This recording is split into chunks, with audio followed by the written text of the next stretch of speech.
নমস্কার বন্ধুরা, শীত কিন্তু একদম দোরগোড়ায়। আর এই শীতকাল মানেই কিন্তু বিভিন্ন রকম বাটা ভর্তা। আর এই শীত পড়ার সময়, এই ট্রানজিশনের সময়টা কিন্তু একদম ঠান্ডা গরম লেগেই থাকে। ঘরে ঘরে সর্দি কাশি জ্বর, আর মুখে থাকে না একদমই স্বাদ।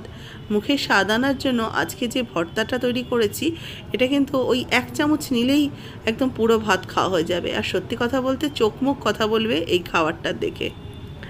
এর জন্য নিয়েছি একটা পেঁয়াজ, নিয়েছি প্রায় 10-15 কোয়া মতো রসুন, আর নিয়েছি এখানে প্রায় 2 মুঠো মতো ধনেপাতা।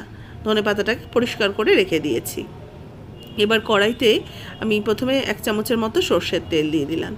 1 টেবিল চামচ তেলটা দিয়ে দেবো আমি একটু কালো জিরা।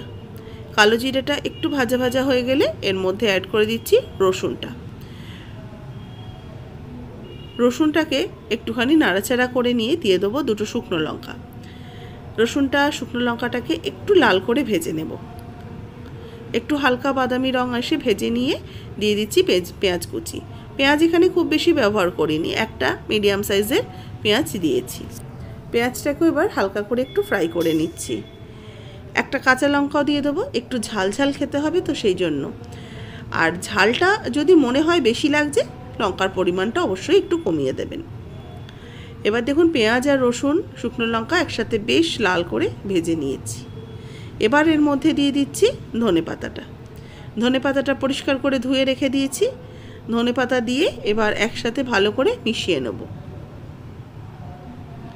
ধনেপাতা তো নরম হতে বেশিক্ষণ সময় লাগে না, আর যেহেতু শাক জাতীয় জিনিস, আর সেই জন্য কিন্তু জল বেরিয়ে আসে। সেই কারণে পেঁয়াজ রসুনটাকে ভালো করে ভেজে নিয়ে তারপর ধনেপাতাটা দেবেন। ধনেপাতাটা দেখবেন যখন একটু ভাজা ভাজা হয়ে গেছে, বেশ সুন্দর সুগন্ধ বেরোচ্ছে। এবার এটাকে নামিয়ে নেব।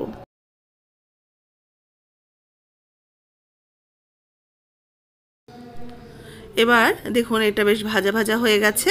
এটাকে এবার উঠিয়ে রেখে দিচ্ছি। উঠিয়ে নেওয়ার পর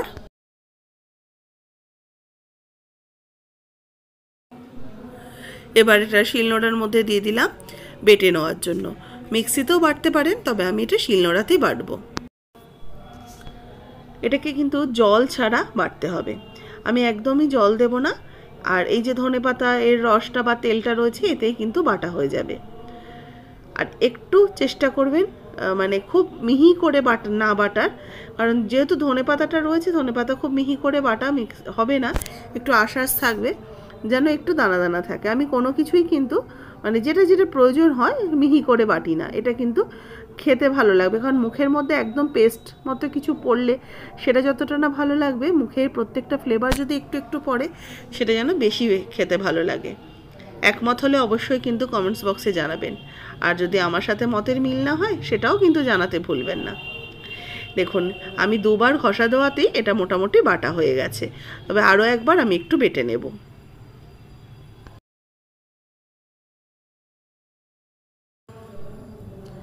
এটা বাটা হয়ে গেছে, এবার এটাকে তুলে নিচ্ছি।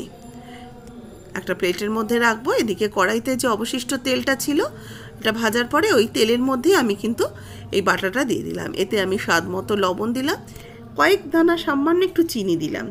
এই যে একটু ঝাল, তার সাথে যদি একটু চিনি থাকে, স্বাদটা ব্যালেন্স হবে। এটাতে কিন্তু মিষ্টি হবে না। আর সামান্য 1 পিঞ্চের মতো হলুদ গুঁড়ো দিলাম, দিয়ে ভালো করে এটাকে নাড়াচাড়া করে নেবো। যতক্ষণ না এটা একদম মন্ড পেকে যাচ্ছে, কড়াই থেকে উঠে উঠে আসছে, ততক্ষণ এটাকে মিক্সড করে নিচ্ছি। আর খাওয়ার সময় আপনারা অবশ্যই একটু লেবু চিপে খাবেন।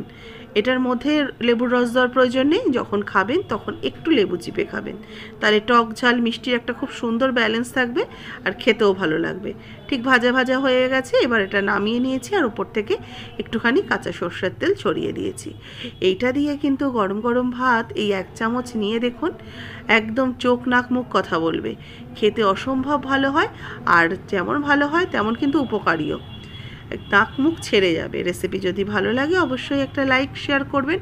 যারা নতুন দেখছেন আমার চ্যানেলকে সাবস্ক্রাইব করে পাশে থাকা বেল আইকনটা প্রেস করে দেবেন।